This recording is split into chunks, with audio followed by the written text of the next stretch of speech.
ઓમ નમો ભગવતે વાસુદેવાય. શ્રી નારાયણ કવચ. નારાયણ કવચ એ ભગવાન વિષ્ણુની અત્યંત શક્તિશાળી સ્તુતિ છે, જે ભય, રોગ અને શત્રુઓથી રક્ષણ આપે છે. નિસ્વાર્થ ભાવે મંત્ર જાપ કરવાથી ઈશ્વરની કૃપા મળે છે અને મંત્ર શક્તિ કામ આવે છે, જે 33 કરોડ દેવતાઓ દ્વારા ઇન્દ્ર રાજાને પણ રક્ષણ માટે આપવામાં આવ્યું હતું.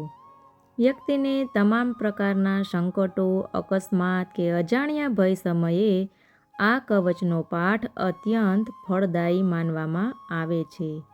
દેવગુરુ બૃહસ્પતિએ આ કવચ ઇન્દ્રને આપ્યું હતું, જેથી શક્તિથી તેઓ વિજયી થયા હતા.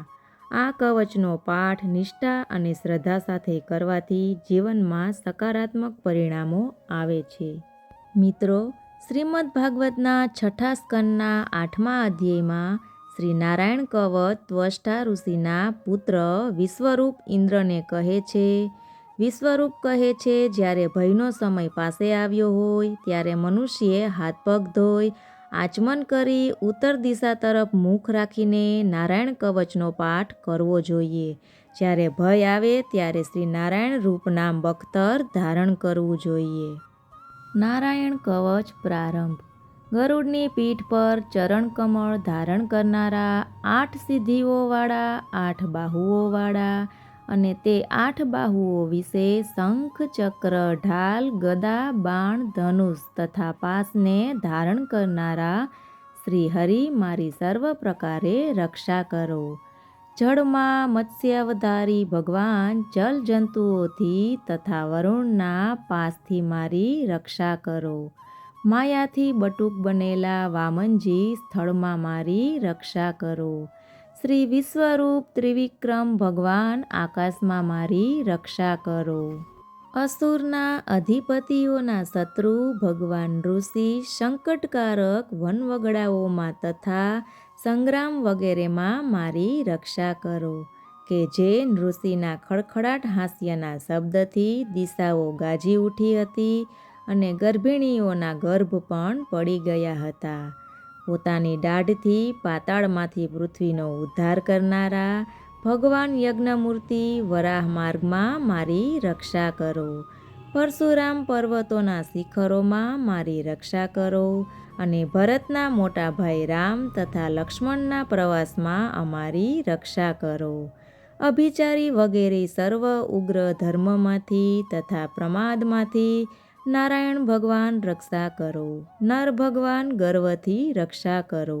યોગના સ્વામી દત્તાત્રેય યોગભ્રંશથી મારી રક્ષા કરો. ગુણના સ્વામી કપિલદેવ કર્મના બંધનથી મારી રક્ષા કરો. સનતકુમાર કામદેવથી મારી રક્ષા કરો. હયગ્રીવ ભગવાન રસ્તામાંથી જતા દેવતાઓને પ્રણામ ન કરવા રૂપી અપરાધમાંથી મારી રક્ષા કરો. દેવર્ષિ શ્રેષ્ઠ મુનિ નારદ ભગવાનની પૂજામાં જે કોઈ વિઘ્ન નડે તેનાથી મારી રક્ષા કરો. અને કૂર્મ અવતાર શ્રી હરિ સર્વ પ્રકારના નરકમાંથી મારી રક્ષા કરો. ભગવાન ધન્વંતરી કુપયથ્યમાંથી મારી રક્ષા કરો. જીતેન્દ્રિય ભગવાન ઋષભદેવ કામ ક્રોધ આદિના ભયમાંથી મારી રક્ષા કરો. યજ્ઞાવતારી ભગવાન લોકાપદવાદથી મારી રક્ષા કરો. બળભદ્ર મનુષ્ય તરફથી થનારા ઉપદ્રવોમાંથી મારી રક્ષા કરો અને શેષનાગ ક્રોધાવેશ નામના સર્પગણોથી મારી રક્ષા કરો. ભગવાન વેદવ્યાસ અજ્ઞાનથી મારી રક્ષા કરો. ભગવાન બુધ પ્રમાદવાળા પાખંડીઓના ટોળામાંથી મારી રક્ષા કરો. ધર્મની રક્ષા કરવા માટે અવતાર લેનાર ભગવાન કલ્કી કાળના મળરૂપ કળયુગથી મારી રક્ષા કરો. કેશવ ભગવાન પ્રભાતમાં ગદાથી મારી રક્ષા કરો. વેણુધર ભગવાન ગોવિંદ આ સંકટકાળમાં મારી રક્ષા કરો. ઉદાત શક્તિ નારાયણ ભગવાન પ્રહરકાળમાં મારી રક્ષા કરો અને ચક્રધારી ભગવાન વિષ્ણુ મધ્યાહન કાળમાં મારી રક્ષા કરો. મધુ દૈત્યને મારનારા ઉગ્ર ધનુર્ધારી ભગવાન વિષ્ણુ ત્રીજા પહોરમાં પણ મારી રક્ષા કરો. બ્રહ્મા, વિષ્ણુ અને રુદ્ર એ 3 મૂર્તિવાળા ભગવાન માધવ સાયંકાળમાં મારી રક્ષા કરો. ઇન્દ્રિયોના સ્વામી ઋષિકેશ ભગવાન પ્રદોષકાળમાં મારી રક્ષા કરો. પદ્મનાભ ભગવાન કેવળ એક અર્ધરાતથી પહેલા કાળમાં અને અર્ધરાતે મારી રક્ષા કરો. શ્રી વત્સનું જેને ચિહ્ન છે એવા ઈશ શ્રી વિષ્ણુ પાછલી રાતે મારી રક્ષા કરો. તલવારધારી ભગવાન જનાર્દન મળસ્કાળમાં મારી રક્ષા કરો. દામોદર ભગવાન સંપૂર્ણ સંધ્યાઓમાં મારી રક્ષા કરો. કાળમૂર્તિ ભગવાન વિશ્વેશ્વર સૂર્યોદય પહેલાંના કાળમાં મારી રક્ષા કરો.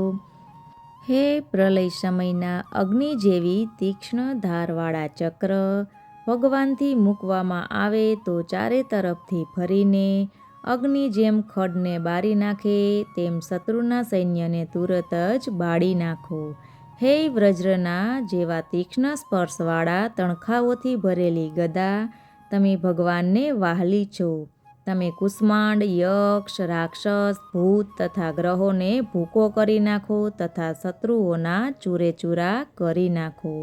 હે પાંચજન્ય શંખરાજ શ્રી કૃષ્ણ ભગવાનને ફૂંકવાથી મહાભયંકર શબ્દ કરીને તેમના શત્રુઓના હૃદયને કંપાવતા રાક્ષસો, પ્રથમો, પ્રેતગણ, માતૃકાગળ, પિશાચ, બ્રહ્મ રાક્ષસ તથા બીજા ઘોર દ્રષ્ટિવાળાઓને નસાડી મૂકો. હે તીક્ષ્ણ ધારવાળી તલવાર તમે ભગવાનના હસ્ત દ્વારા પ્રેરાઈને મારા શત્રુઓના સૈન્યને કાપી નાખો. હે ચંદ્રમા જેવી 100 ફૂદડીવાળી ઢાલ તમે શત્રુઓની આંખને ઢાંકી દો તથા પાપી નજરવાળાઓની દ્રષ્ટિ હરી લો. અમને ગ્રહોથી, કેતુઓથી, મનુષ્યોથી, સર્પોથી, દાઢવાળા પ્રાણીઓથી તથા પાપોથી જે ભય થાય છે તે સૌ તથા જેઓ અમારા સુખમાં વિઘ્ન કરનારા છે તે સર્વે ભગવાનના નામરૂપી અસ્ત્રના કીર્તનથી તુરત જ ભય પામો. બૃહદંતર વગેરે શામના સ્ત્રોતોથી સ્તુતિ કરનારા વેદમય તથા સમર્થ ગરુડ ભગવાન સર્વ સંકટોમાં મારી રક્ષા કરો તથા વિશ્વસેન ભગવાન પણ પોતાના નામો લેવા વડે સર્વ સંકટોમાંથી મારી રક્ષા કરો. શ્રી હરિના નામ, રૂપ, વાહન અને આયુધો સર્વ આપત્તિઓમાંથી અમારી રક્ષા કરો. ભગવાનના મુખ્ય પાર્ષદો અમારા બુદ્ધિ, ઇન્દ્રિય, મન તથા પ્રાણની રક્ષા કરો. આ સાકાર નિરાકાર જે કંઈ જગત છે તે સર્વ ભગવાનનું જ સ્વરૂપ છે. આ સત્યથી મારા સર્વ ઉપદ્રવો નાશ પામો. અભેદ દ્રષ્ટિવાળા મનુષ્યોને ભગવાન પોતે ભેદરહિત જોવામાં આવે છે તો પણ તે પોતાના માયાથી આભૂષણો, આયુધો તથા ચિહ્ન નામની શક્તિઓને ધારણ કરે છે. તે સત્ય પ્રમાણ વડે જ સર્વજ્ઞ તથા સર્વવ્યાપક ભગવાન શ્રી હરિ સર્વ પ્રકારના રૂપો વડે સર્વદા અમારી રક્ષા કરો. નામની ગર્જનાથી લોકોના ભયનો નાશ કરનારા તથા પોતાના દિગ્ગજ, ઝેર, શસ્ત્ર, પાણી, વાયુ, અગ્નિ વગેરેના પ્રભાવે ગળી જનારા નરસિંહ ભગવાન દિશાઓમાં, ખૂણામાં, ઊંચે, નીચે, અંદર, બહાર તથા ચોતરફ અમારી રક્ષા કરો. શ્રી નારાયણ કવચ સમાપ્ત. નારાયણ કવચના ફળકથનમાં વિશ્વરૂપ કહે છે, હે ઇન્દ્ર, આ નારાયણ કવચ તમારી આગળ કહ્યું જે ધારણ કરવાથી તમે શ્રમ વિના અસુરોના અધિપતિઓને જીતશો. આ નારાયણ કવચને ધારણ કરનારો મનુષ્ય નેત્રથી જેના તરફ જુએ અથવા તો પગ વડે જેને જેને અડકે તે તુરત જ ભયમાંથી છૂટે છે. આ કવચ ભણનાર પુરુષને કોઈ દિવસ રાજાઓ તરફથી, ચોર તરફથી, ગ્રહો થકી, વ્યાઘ્ર આદિ તરફથી તથા બીજા કોઈ તરફથી ભય રહેતો નથી. ઓમ શ્રી વિષ્ણવે નમઃ. નારાયણ ભગવાનની જય. ઓમ નમો ભગવતે વાસુદેવાય. નારાયણ કવચનો પાઠ અવશ્ય કરવો જોઈએ જે તમામ પ્રકારે આપણી રક્ષા કરે છે. વિડીયોને લાઇક, શેર અને ચેનલને સબસ્ક્રાઈબ જરૂર કરજો જેથી આવનારા વિડીયોની અપડેટ આપ સુધી પહોંચી શકે. ધન્યવાદ.